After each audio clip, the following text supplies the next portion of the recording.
ಸ್ನೇಹಿತರೆ, ಗೃಹಲಕ್ಷ್ಮಿ ಯೋಜನೆಯ 17ನೇ ಕಂತಿನ ಹಣ ಯಾವಾಗ ಬರುತ್ತೆ ಅಂತ ಸಾಕಷ್ಟು ಜನ ಪ್ರಶ್ನೆ ಮಾಡುತ್ತಿದ್ದೀರಾ. ಯಾಕೆಂದರೆ ನಿಮಗೆ ಈಗಾಗಲೇ ಗೃಹಲಕ್ಷ್ಮಿ ಯೋಜನೆಯ 16ನೇ ಕಂತಿನ ಹಣ ಬಂದು ನಿಮ್ಮ ಖಾತೆಗಳಿಗೆ ಜಮಾ ಆಗಿದೆ. ನಿನ್ನೆ ಕೂಡ ಸಾಕಷ್ಟು ಜನ ಫಲಾನುಭವಿಗಳಿಗೆ ಯಾವ್ಯಾವ ಜಿಲ್ಲೆಗಳಿಗೆ ಹಣ ಪೆಂಡಿಂಗ್ ಇತ್ತು, ಎಲ್ಲ ಒಂದು ಫಲಾನುಭವಿಗಳಿಗೆ ನಿನ್ನೆ 2,000 ರೂಪಾಯಿ ಬಂದು ಹಣ ಜಮಾ ಆಗಿದೆ.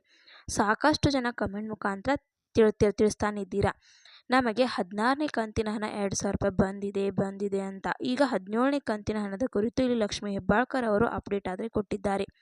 17ನೇ ಕಂತಿನ ಹಣ ನಿಮಗೆ ಯಾವಾಗ ಬರುತ್ತೆ, ಏನು ಅನ್ನೋಂಥದ್ದನ್ನು ತಿಳಿಸ್ಕೊಡುತ್ತೇನೆ. ವಿಡಿಯೋನ ಎಲ್ಲರೂ ಕೂಡ ಸ್ಕಿಪ್ ಮಾಡದೆ ಕೊನೆವರೆಗೂ ನೋಡ್ತಾ ಹೋಗಿ. ಹಾಗೆ ನಮ್ಮ ಚಾನಲ್ನ ಇನ್ನೂ ಯಾರು ಸಬ್ಸ್ಕ್ರೈಬ್ ಮಾಡಿಕೊಂಡಿಲ್ಲ, ಸಬ್ಸ್ಕ್ರೈಬ್ ಮಾಡಿಕೊಂಡು ವಿಡಿಯೋಗೆ ಲೈಕ್ ಕೊಟ್ಬಿಟ್ಟೇ ವಿಡಿಯೋ ನೋಡೋಕ್ಕೆ ಸ್ಟಾರ್ಟ್ ಮಾಡಿ. ಹೌದು ಸ್ನೇಹಿತರೆ, ಗೃಹಲಕ್ಷ್ಮಿ ಯೋಜನೆಯ 17ನೇ ಕಂತಿನ ಹಣ 2,000 ರೂಪಾಯಿ ಯಾವಾಗ ಬರುತ್ತೆ ಅಂತ ನೀವೆಲ್ಲರೂ ಕೂಡ ಪ್ರಶ್ನೆ ಮಾಡ್ತಾನೆ ಇದ್ದೀರಾ. ಈಗ ಸ್ನೇಹಿತರೆ, ಗೃಹಲಕ್ಷ್ಮಿ ಯೋಜನೆಯ 17ನೇ ಕಂತಿನ ಹಣ 2,000 ರೂಪಾಯಿ ಬಂದು ನಿಮ್ಮ ಖಾತೆಗಳಿಗೆ ಶೀಘ್ರದಲ್ಲೇ ಜಮಾ ಆಗುತ್ತೆ. ಯಾಕೆ ಈ ರೀತಿ ಹೇಳ್ತಾ ಇದ್ದೀನಿ ಅಂದರೆ, ನಿನ್ನೆ ಸಚಿವೆಯಾದಂಥ ಲಕ್ಷ್ಮೀ ಹೆಬ್ಬಾಳ್ಕರ್ ಅವರು ಏನು ಹೇಳಿದ್ದಾರೆ ಅಂದರೆ, ನಾವು ಆಲ್ರೆಡಿ ಹಣವನ್ನು ಬಿಡುಗಡೆ ಮಾಡಿದ್ದೀವಿ ಅಂತ ಹೇಳಿದ್ದಾರೆ. ಇವತ್ತು ಬೆಳಗ್ಗೆ 10 ಗಂಟೆಯಿಂದ ನಿಮಗೆ ಗೃಹಲಕ್ಷ್ಮಿ ಯೋಜನೆಯ 17ನೇ ಕಂತಿನ ಹಣ ಬಿಡುಗಡೆ ಆಗುತ್ತೆ. ಇವತ್ತು ಬೆಳಗ್ಗೆ 10 ಗಂಟೆಯಿಂದ ಹಣ ಬಿಡುಗಡೆ ಮಾಡ್ತಾನೆ. ಹಣ ಬಿಡುಗಡೆ ಮಾಡಿದಾದ್ಮೇಲೆ ಹಣ ಬಂದು ಹಣಕಾಸು ಇಲಾಖೆ, ಮಹಿಳಾ ಮತ್ತು ಮಕ್ಕಳ ಕಲ್ಯಾಣ ಅಭಿವೃದ್ಧಿ ಇಲಾಖೆಗೆ ಹಣ ಬಂದು ಮಹಿಳಾ ಮತ್ತು ಮಕ್ಕಳ ಕಲ್ಯಾಣ ಇಲಾಖೆಯಿಂದ ಡೈರೆಕ್ಟ್ ಆಗಿ ನಿಮ್ಮ ಒಂದು ಖಾತೆಗಳಿಗೆ ಹಣ ಬಂದು ಜಮಾ ಆಗುತ್ತೆ. ಅಂದರೆ ನಿಮಗೆ ಇವತ್ತು ಬೆಳಗ್ಗೆ 10 ಗಂಟೆಯಿಂದನೇ ನಿಮ್ಮ ಖಾತೆಗಳಿಗೆ ಹಣ ಬಂದು ಜಮಾ ಆಗಿಲ್ಲ ಅಂದರೆ ನಿಮಗೆ ಯಾವಾಗ ಹಣ ಬರುತ್ತೆ ಅಂದರೆ, ನಿಮ್ಮ ಖಾತೆಗಳಿಗೆ ಈ ವಾರದ ಒಳಗಡೆ ಹಣ ಆದರೆ ನಿಮ್ಮ ಖಾತೆಗಳಿಗೆ ಜಮಾ ಆಗಬಹುದು.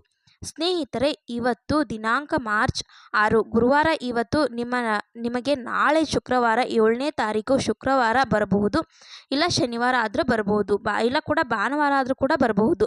ಮತ್ತು ಒಂದ್ಸರಿ DBTಗೆ ಪುಷ್ ಮಾಡಿದಾದ್ಮೇಲೆ ರಜಾ ಇದ್ರೂ ಪರವಾಗಿಲ್ಲ, ರಜಾ ದಿನ ಕೂಡ ನಿಮಗೆ ಗೃಹಲಕ್ಷ್ಮಿ ಯೋಜನೆ 17ನೇ ಕಂತಿನ ಹಣ ಬಂದು ನಿಮಗೆ ಜಮಾ ಆಗುತ್ತೆ.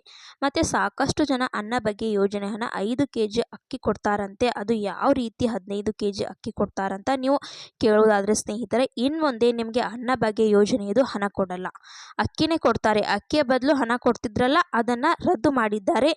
ಇನ್ಮೇಲೆ ನಿಮಗೆ ಅಕ್ಕಿನ ಕೊಡ್ತಾರೆ. ಸ್ನೇಹಿತರೆ, ಇದೇ ಫೆಬ್ರವರಿ ತಿಂಗಳಿನಲ್ಲಿ ನಿಮಗೆ ಏನಾಯಿತು ಅಂದರೆ, ಅನ್ನಭಾಗ್ಯ ಯೋಜನೆ ಹಣ ಕೂಡ ಕೊಡಲಿಲ್ಲ, ಇನ್ನು ಮುಂದೆ ಕಡೆಯದಾಗಿ ಅಕ್ಕಿ ಕೂಡ ಕೊಡಲಿಲ್ಲ. ಅದರಿಂದ ಫೆಬ್ರವರಿ ತಿಂಗಳದ್ದು ಸೇರಿ ನಿಮಗೆ ಏನು ಮಾಡ್ತಾ ಇದ್ದಾರೆ ಅಂದರೆ, ಮಾರ್ಚ್ ತಿಂಗಳಲ್ಲಿ ಅಂದರೆ ಇದೇ ತಿಂಗಳಲ್ಲಿ ನಿಮಗೆ ಈಗ ರಾಜ್ಯ ಸರ್ಕಾರದಿಂದ 10 kg ಅಕ್ಕಿ ಮತ್ತು ನಿಮ್ಮದು ಒಂದು ಕೇಂದ್ರ ಸರ್ಕಾರದಿಂದ 5 kg ಈ ರೀತಿಯಾಗಿ 15 kg ಕೊಡ್ತಿದ್ದಾರೆ.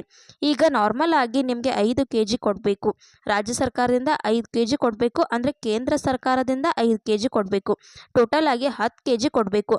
ಈಗ ಫೆಬ್ರವರಿ ತಿಂಗಳಿನ 5 kg ಪೆಂಡಿಂಗ್ ಇದೆಯಲ್ಲ, ಹಣನೂ ಕೊಟ್ಟಿಲ್ಲ, ಅಕ್ಕಿನೂ ಕೊಟ್ಟಿಲ್ಲ. ಆ ಒಂದು ಅಕ್ಕಿ ಸೇರಿಸಿ 15 kg ಅಕ್ಕಿ ಆದರೆ ನಿಮಗೆ ಕೊಡ್ತಿದ್ದಾರೆ. ಸ್ನೇಹಿತರೆ, ಈ ರೀತಿಯಾಗಿ ನಿಮಗೆ ಟೋಟಲ್ ಆಗಿ 15 kg ಅಕ್ಕಿ ಆದರೆ ನಿಮ್ಮ ಒಂದು ಮಾರ್ಚ್ ತಿಂಗಳಲ್ಲಿ ಸಿಗಲಿದೆ. ಓಕೆನಾ? ಮತ್ತು ನಿಮಗೆ ಗೃಹಲಕ್ಷ್ಮಿ ಯೋಜನೆಯ 16ನೇ ಕಂತಿನ ಹಣ ಈಗ ಪ್ರತಿಯೊಬ್ಬರಿಗೂ ಕಮೆಂಟ್ ಮಾಡಿ ನಿಮ್ಮ ಖಾತೆಗಳಿಗೆ ಹಣ ಬಂದು ಜಮಾ ಆಗಿದೆಯಾ ಇಲ್ವಾ ಅಂತ ನೀವು ಪ್ರತಿಯೊಬ್ಬರಿಗೆ ಲೈಕ್ ಮಾಡಿಬಿಟ್ಟು ಕಮೆಂಟ್ ಮುಖಾಂತರ ತಿಳಿಸಿ. ಈ ರೀತಿಯಾದಂಥ ಗೃಹಲಕ್ಷ್ಮಿ ಮತ್ತು ಅನ್ನಭಾಗ್ಯ ಯೋಜನೆ ಬಗ್ಗೆ ಅಪ್ಡೇಟ್ಸ್ ಬಂದಿತ್ತು, ತಿಳಿಸ್ಕೊಡೋಣ ಅಂತ ವಿಡಿಯೋ ಮಾಡಿದ್ದೆ. ವಿಡಿಯೋ ಇಷ್ಟ ಆದರೆ ಲೈಕ್ ಮಾಡಿ, ಶೇರ್ ಮಾಡಿ, ಸಬ್ಸ್ಕ್ರೈಬ್ ಮಾಡಿ ಅಂತ ಹೇಳ್ತಾ ಮತ್ತೆ ಮುಂದಿನ ಮಾಹಿತಿಯೊಂದಿಗೆ ಸಿಗೋಣ. ಅಲ್ಲಿ ತನಕ bye bye, take care friends.